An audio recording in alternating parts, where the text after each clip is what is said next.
कि स्वतंत्र भारत में किसी एक पार्टी के राष्ट्रीय अध्यक्ष ने अपने पद को इसलिए सरकार से छोड़ा था क्योंकि देश की संप्रभुता पर तत्कालीन सरकार स्वयं खतरा बन रही थी। और कश्मीर के मुद्दे को लेकर के डॉक्टर श्यामा प्रसाद मुखर्जी का बलिदान इसका उदाहरण है। भारतीय जनता पार्टी का एक एक कार्यकर्ता कह सकता है कि दल से बढ़कर के देश, या 1977 में जब लोकतंत्र का गला घोटने का काम कांग्रेस ने किया था, तब भारतीय जनसंघ का विसर्जन करते हुए जनता पार्टी के रूप में देश के अंदर विपक्षी दलों का जो गठबंधन बना था, तब हमारे नेतृत्व ने देश के लोकतंत्र को सर्वोपरि मानते हुए उस समय इस कार्यक्रम को आगे बढ़ाया था। और जब भारतीय जनता पार्टी ने प्रधानमंत्री मोदी जी के मार्गदर्शन में और राष्ट्रीय अध्यक्ष माननीय श्री जगत प्रकाश नड्डा जी के नेतृत्व में इस सदी की सबसे बड़ी महामारी कोरोना महामारी के दौरान 140 करोड़ भारतीयों की रक्षा करने के लिए, उनकी जान को बचाने के लिए अपनी जान की परवाह के बगैर सेवाई संगठन है, इस राष्ट्रव्यापी अभियान का शुभारंभ भी भारतीय जनता पार्टी एकमात्र दल है जिसने करके दिखाया है। मेरी अपील होगी आप सबसे, हम जरूर जाएं।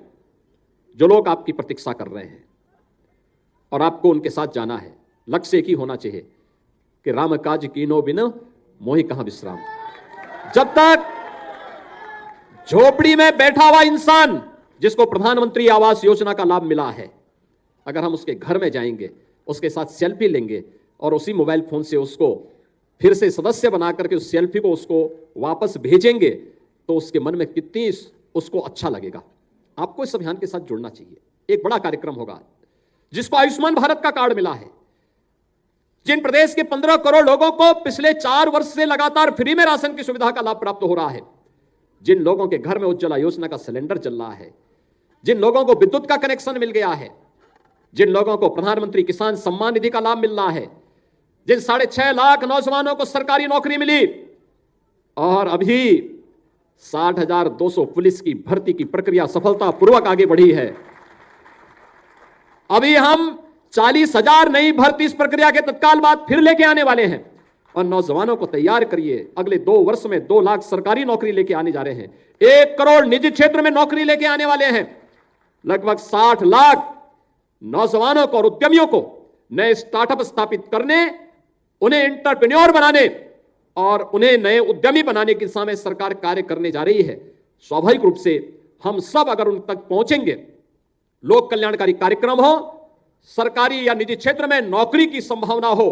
या फिर सुरक्षा से जुड़े हुए मुद्दे हो, या इंफ्रास्ट्रक्चर और विकास के कार्यक्रमों को घर घर तक पहुंचाने का, अगर आप भी उस कार्यक्रम के साथ जुड़ करके उन लोगों तक भारतीय जनता पार्टी की पहुंच को आसान कर लेंगे, तो उसको मन में उसके सम्मान का भाव है, लेकिन संकोच भी है। क्योंकि जो विरोधी ताकतें हैं वे जिस प्रकार का दुष्प्रचार करती हैं, अफवाह फैलाती हैं, उसके कारण उसके मन में एक संकोच पैदा होता है। हमें इस संकोच के दायरे को समाप्त करना है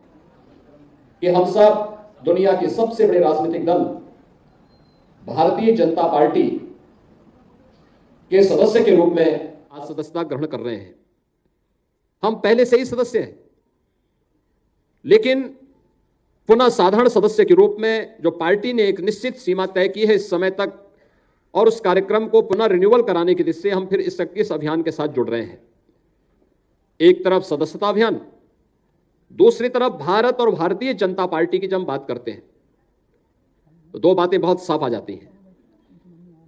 भारत के अंदर केवल भारतीय जनता पार्टी आज के दिन पर कैडर आधारित पार्टी है,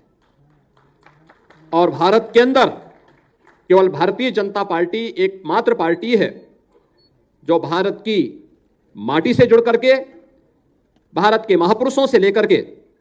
भारत की आत्मा का प्रतिनिधित्व करते हुए राजनीतिक क्षेत्र में राष्ट्र सर्वोपरि के भाव के साथ कार्य करने वाली पार्टी है। और इसलिए यह पार्टी न केवल वर्तमान में पूरे देश के अंदर अपना सर्वव्यापी स्वरूप बनाने में सफल हुई है, बल्कि सर्वस्पर्शी भी बनी है, सर्वदेशिक भी बनी है, और समाज के प्रत्येक तबके को अपने साथ जोड़ने में सफलतापूर्वक आगे बढ़ने का काम भी भारतीय जनता पार्टी ने अपनी इस यात्रा के दौरान किया है।